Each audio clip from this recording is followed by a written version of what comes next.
बारे में बताने वाला हूँ। फ्रेंड्स, इसमें हमें बहुत कंफ्यूजन होती है कि what is synonym and what is antonym, but don't worry, मैं लिटिल गुरु आज आपको सिनोनिम एंटोनिम में डिफरेंस और साथ ही कुछ वर्ड्स की स्टडी करवाने वाला हूँ। पहले जान लेते हैं सिनोनिम। जो सिनोनिम होते हैं फ्रेंड्स, वो होते हैं पर्यायवाची वर्ड्स, यानी पर्यायवाची शब्द। अब पर्यायवाची शब्द क्या होते हैं, हमने हिंदी व्याकरण में पढ़ा था ना, वो पर्यायवाची शब्द जिनकी मीनिंग सेम होती है, आग का अग्नि, जल का नीर, ये सब वर्ड्स, वैसे ये भी हमारे सिनोनिम होते हैं, यानी एक वर्ड के कई सारे मीनिंग हमारे सिनोनिम में आ जाते हैं। एंड उसी का अपोजिट एंटोनिम, जो कि इसमें तो हम मीनिंग बताते हैं एक ही वर्ड की, लेकिन हम उसी वर्ड का उल्टा यानी विलोम शब्द बता देते हैं। जैसे छोटे का बड़ा, छोटे का बड़ा, ये सब हमारे एंटोनिम्स के अंदर। स्वीकार करने का अस्वीकार करना, समझदार का मूर्ख, समझदार का मूर्ख या फिर पागल, ये सब हमारे आ जाते हैं सिनोनिम एंटोनिम्स के अंदर। और सिनोनिम्स वो जो कि सेम मीनिंग के वर्ड्स हो, जैसे है हमारा डिक्लाइन। डिक्लाइन मीनिंग होता है अस्वीकार करना, एंड रिफ्यूज का मीनिंग भी फ्रेंड्स होता है अस्वीकार करना। जैसे आई रिफ्यूज हर इन्विटेशन, मैंने उसका इन्विटेशन अस्वीकार किया। यहाँ हम रिफ्यूज और डिक्लाइन दोनों का यूज कर सकते हैं। जैसे आई डिक्लाइन इन्विटेशन, मैंने उसका इन्विटेशन अस्वीकार किया। यानी हम रिफ्यूज एंड डिक्लाइन दोनों वर्ड्स का फ्रेंड्स यहाँ यूज कर सकते हैं। अब इसी का अपोजिट हमारा एंटोनिम है एक्सेप्ट। अब देखिए, यहाँ था अस्वीकार करना, यहाँ था स्वीकार।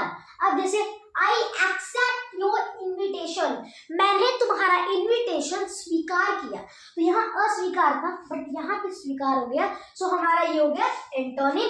जब कोई विलोम शब्द आते हैं, जब शब्द आ जाते हैं, जैसे इसका जब अपोजिट हो जाता है तो हमारा एंटोनिम में आ जाता है।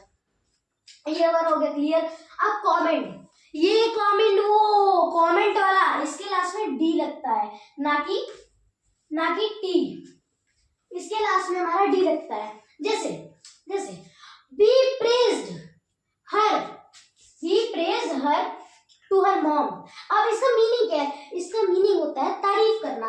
कमेंट या फिर प्रेज, एडमायर का भी हम मीनिंग कह सकते हैं फ्रेंड्स, तारीफ करना है, प्रशंसा करना। जैसे हम कहते हैं भाई आपका लड़का तो बहुत अच्छा है, बहुत तारीफ करते हैं ना हम लोग, वही वाला। जैसे we praised her to her mom, हमने उसकी तारीफ उसकी मम्मी से की, यानी उसकी तारीफ हमने उसकी मम्मी से की। तो यहाँ यार क्या कर रहे हैं, तारीफ कर रहे हैं कि हाँ आपका लड़का बहुत अच्छा है, उसकी हम तारीफ कर रहे हैं, यानी प्रेज। यहाँ पे ईडी लग गया। मैंने फ्रेंड्स यहाँ पे इसके बारे में भी फॉर्म्स ऑफ वर्ब की एक वीडियो बनाई है, आप जाके उसे देख लीजिएगा फ्रेंड्स, आपको पूरा कॉन्सेप्ट क्लियर हो जाएगा फॉर्म्स ऑफ वर्ब का।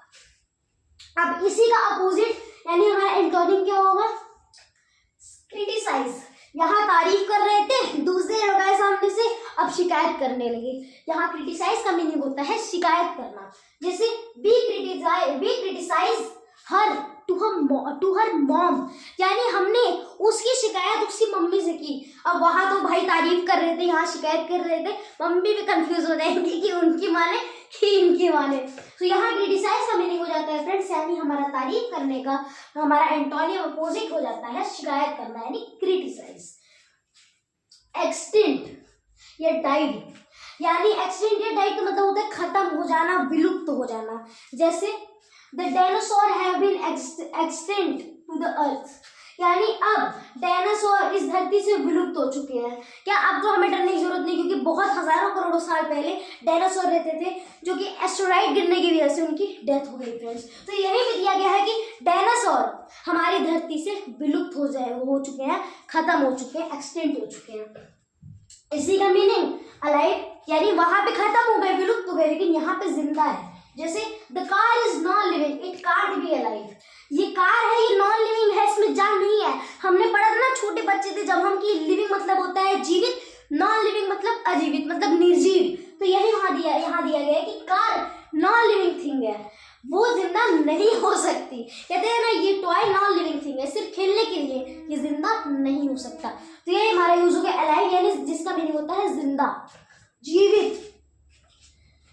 अब आते हैं फ्रेंड्स नेक्स्ट, जो कि है मैड। कहते हैं ना मैड, पागल, हम कहते हैं यू आर मैड, हमें कैसे कहते तुम पागल हो। जैसे he is mad, he can't be explain, वह पागल है, उसे समझाया नहीं जा सकता। एक्सप्लेन मतलब कि भाई हम मान लीजिए नए नए सोसाइटी में आए, हमने देखा कोई आदमी ऐसे घूम रहे हैं, हमने कहा भाई आप कौन है, उसे समझाने लगे, तो सामने से आके भाई बोल रहे हैं हमारे कि वह पागल है, उसे समझाया नहीं जा सकता। क्या वह पागल है, उसे समझाया नहीं जा सकता। मैड को हम इंसेन भी कहते हैं। इंसेन का मीनिंग भी होता है फ्रेंड्स पागल। एक होता है क्रेजी, क्रेजी को हम भी पागल कहते हैं। जैसे कहते हैं यू क्रेजी मैन, मतलब कितना पागल हो तुम, वही। अब जैसे यहाँ तो था हमारा पागल, यहाँ हो गया सेंसिबल, जिसका मीनिंग होता है समझदार। अब समझदार को क्या समझाना, क्योंकि समझदार तो सबको समझाता है। अब जैसे he is very sensible person, वो बहुत ही समझदार व्यक्ति है। भाई सोसाइटी में ना एक बहुत ही समझदार व्यक्ति आया है, वह तो बहुत समझदार व्यक्ति है हमारा फ्रेंड्स। तो सेंसिबल मतलब हो जाता है समझदार। एक्सपेंसिव, एक्सपेंसिव इसे फ्रेंड्स आप कॉस्टली भी कहते हैं। अब एक्सपेंसिव और कॉस्टली देखे तो आपको ये मालूम ही पड़ेगा होगा अरे ये तो बहुत महंगा है। जैसे the watch is very costly, यानी वॉच बहुत ही कॉस्टली है, बहुत महंगी है भाई। अब गोल्ड वोल्ड की कुछ वॉचेस नहीं होती हैं, वो सब बहुत कॉस्टली होती है, तो कहते हैं oh my God the watch is very costly. यानी एक्सपेंसिव एंड कॉस्टली का मीनिंग होता है महंगा। क्या होता है महंगा। ये कॉस्टली देखिए आप समझ जाएंगे, और इसका जो हमारा एक्सपेंसिव का सिनोनिम होता है वो कॉस्टली, और कॉस्टली का सिनोनिम हमारा एक्सपेंसिव हो जाता है कि वह वॉच बहुत महंगी है। अब इसी का जो फ्रेंड्स हमारा एंटोनिम हुआ है चीप। चीप मतलब सस्ता, जैसे the dress is very cheap. चलो ये तो वॉच की तो भाई वो हो गया, दिमाग खराब हो गया, लेकिन इतनी एक्सपेंसिव थी, लेकिन वॉच में थोड़ी राहत, मतलब ड्रेस में थोड़ी राहत मिल गई कि हाँ ड्रेस सस्ती है, ये ड्रेस बहुत सस्ती है। क्या है ये ड्रेस बहुत सस्ती है, यानी चीप का मीनिंग होता है सस्ता, एंड एक्सपेंसिव और कॉस्टली का मीनिंग होता है फ्रेंड्स हमारा महंगा। अब फ्रेंड्स आ जाते हैं हमारा है वार्म। क्या है फ्रेंड्स वार्म। वार्म मतलब होता है हमारा गर्म। हॉट मतलब तो वैसे ही गर्म होता है। वार्म को भी हम फ्रेंड्स कहते हैं गर्म, एंड हॉट को भी फ्रेंड्स हम कहते हैं गर्म। जैसे the weather is very warm today, यानी आज का मौसम बहुत ही गर्म है। क्या है फ्रेंड्स आज का मौसम बहुत ही गर्म है। अब इसी का गर्म का विलोम शब्द क्या होगा, उसका एंटोनिम क्या होगा, ठंडा। जैसे चिली, चिली को कहते हैं फ्रेंड्स ठंडा। जैसे in Switzerland the temperature is very chilly, Switzerland के अंदर तापमान बहुत ही ठंडा है, यानी टेम्परेचर बहुत ही ज्यादा ठंडा है। कहाँ, स्विट्जरलैंड के अंदर। तो ये फ्रेंड्स हमारे कुछ एंटोनिम है। हमारा फ्रेंड्स है वैकेंट। वैकेंट का मीन्स होता है फ्रेंड्स एम्प्टी। जैसे क्या होता है हमारी गवर्नमेंट वैकेंसीज कम निकालती हैं जब पोस्ट्स वैकेंट रहती है। क्या, पोस्ट खाली रहती है, मीन्स वैकेंट रहती है। और एम्प्टी का मीनिंग भी होता है फ्रेंड्स खाली। हम क्या कहते हैं फ्रेंड्स, फोन चलाते रहते हैं, उसमें हमें मैसेज टाइप करना रहता है, तो सेव करना रहता है, तो उसमें क्या लिख के आता है कि अब आप अपने मैसेज नहीं टाइप कर सकते, क्योंकि अब आपका मैसेज का जो ये है लिमिट वो खत्म हो चुका है फ्रेंड्स। तो हम क्या करते हैं, सारे मैसेज डिलीट कर देते हैं। तो फिर जब डिलीट हो जाता है तो वहाँ पे एक एम्प्टी नाम का धीरे से लिख कर आता है ना। एम्प्टी मतलब कि अब आपके सारे मैसेजेस खाली हो चुके हैं, यानी एम्प्टी हो चुके हैं। अब खाली का एंटोनिम फुल होता है भरा हुआ। जैसे these lockers are full of clothes, ये सारे लॉकर्स कपड़ों से भरे हुए हैं। अब जैसे हम कहते हैं ना गैलरी में क्या करते हैं फ्रेंड्स, फोटो खींचते हैं कैसे, उसमें क्या लिखा रहता है कि आपकी गैलरी तो फुल हो चुकी है, आपकी गैलरी तो फुल हो चुकी है, भर गई है, अब आप फोटो नहीं खींच सकते, आप डिलीट करिए पहले उन्हें, तभी वो गैलरी में सेव होगी। तो हम क्या करते हैं, जाते हैं सारी फोटोज डिलीट कर देते हैं, वहां पे लिख के रह जाता है एम्प्टी, फिर हम अपनी फोटो सेव कर लेते हैं। तो जब वो लिख कर आता है तो क्यों, क्योंकि आपकी अब पूरी की पूरी गैलरी फुल हो चुकी होती है, यानी भर गई होती है। और जब हम डिलीट करते हैं तो एम्प्टी लिख के आ जाता है, यानी खाली फ्रेंड्स। अब नेक्स्ट ओरल। ओरल मतलब मौखिक, वर्बल मतलब यानी ये ओरल और उसी का हमारा सिनोनिम है वर्बल। वर्बल मतलब भी होता है फ्रेंड्स मौखिक। जैसे the teacher will take our oral test tomorrow. Oral या फिर वर्बल, यानी कल टीचर हमारा मौखिक टेस्ट यानी ओरल टेस्ट लेगी। यानी हम मुंह से, जैसे कि आप हमसे टीचर क्वेश्चन पूछती है, बताओ बेटे ये क्या है, तो हम बताते हैं, तो वो हमारा ओरल टेस्ट होता है, यानी मौखिक टेस्ट। अब मुंह से बताएंगे तो उसका हम क्या कर सकते हैं, एंटोनिम लिखना। अब जब मुंह से बोलेंगे तो उसका एंटोनिम होगा फ्रेंड्स लिखना, यानी रिटन। इसे हम अनरिटन भी कह सकते हैं। अब जैसे the teacher will take our written test tomorrow. अब क्या होगा, आप टीचर ने ले लिया, अपने टीचर ने ले लिया हमारा ओरल टेस्ट, आराम से उन्होंने ले लिया। अब क्या कहा टीचर ने, अब तो हम रिटन टेस्ट लेंगे, यानी लिखित टेस्ट लेंगे। जैसे the teacher take our written test tomorrow, teacher कल हमारा रिटन टेस्ट लेगी, मतलब लिखित टेस्ट लेगी। ये भी हमारा हो गया। अब बेंट, बेंट मीन्स होता है फ्रेंड्स कर्व्ड। बेंट मतलब होता है मुड़ा हुआ, और कर्व मतलब तो आप जानते हैं वो भी होता है मुड़ा हुआ या झुका हुआ। जैसे the rod is bent towards window, यानी जो रॉड है वो खिड़की की तरफ मुड़ी हुई है, मतलब उससे चोट लग सकती है कि अगर कोई खिड़की खोलेगा उसे चोट लग सकती है, मुड़ी हुई है, झुकी है।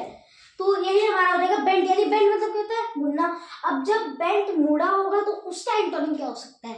स्ट्रेट। क्या स्ट्रेट? अभी फ्रेंड्स जैसे मेरा है ये हैंड है, मान लीजिए सिर्फ इतना, ये रॉड है, ये ऐसे बेंट है, अभी मैं अपने हैंड को ऐसे कर दूं एकदम सीधा स्ट्रेट, और सीधा गया तो ये स्ट्रेट हो जाएगा। जैसे the rod is very straight, छड़ी बहुत स्ट्रेट होती है। आप देखते हैं ना कितनी ज्यादा रॉड स्ट्रेट होती है एकदम, वो हम लोग क्या करते हैं ना उसे बेंड कर देते हैं कभी कभार, वो हो जाती है। तो यहाँ पे था कि जो हमारी रॉड है, जो छड़ी है, वो विंडो की तरफ मुड़ी हुई है, और यहाँ पे क्या है, रॉड एकदम स्ट्रेट है। क्या स्ट्रेट? जैसे मेरा हैंड भी एकदम स्ट्रेट है फ्रेंड्स।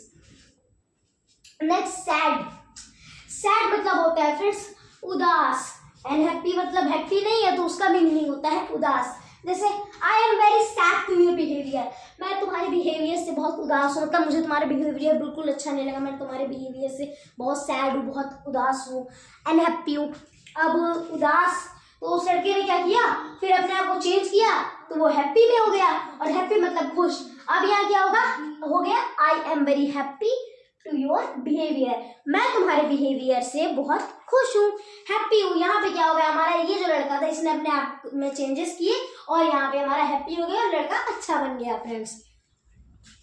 और ये हमारा सैड का हमारा एंटोनिम हो जाएगा हैप्पी। सो फ्रेंड्स आज की वीडियो लेसन में हमने कुछ सिनोनिम्स एंड एंटोनिम्स पढ़े। नेक्स्ट वीडियो लेसन में भी मैं आपको यही सब पढ़ाने वाला हूँ, और उसके बाद फ्रेंड्स हम डेली यूज सेंटेंस के बारे में भी पढ़ेंगे। उसमें हम सारे डेली यूज सेंटेंसेस जो हम स्पीक करते हैं वो वोकैबुलरी की मदद से पढ़ेंगे, क्योंकि बिना वोकैबुलरी के फ्रेंड्स उसकी मीनिंग जाने बिना हम कैसे सेंटेंस बना सकते हैं। So vocabulary is very important lesson. उसे इस वोकैबुलरी को पढ़ने के बाद फ्रेंड्स हम डेली यूज सेंटेंस बनाना सीखेंगे, फिर उसके बाद आपकी इंग्लिश एकदम इंप्रूव हो जाएगी। फिर आपको याद है जो हमने एक पेड़ बनाया था, वो पेड़ लगभग पूरा हो जाएगा फ्रेंड्स। सो मैं सानिया मिलता हूँ अपनी नेक्स्ट वीडियो में, तब तक के लिए बाय बाय।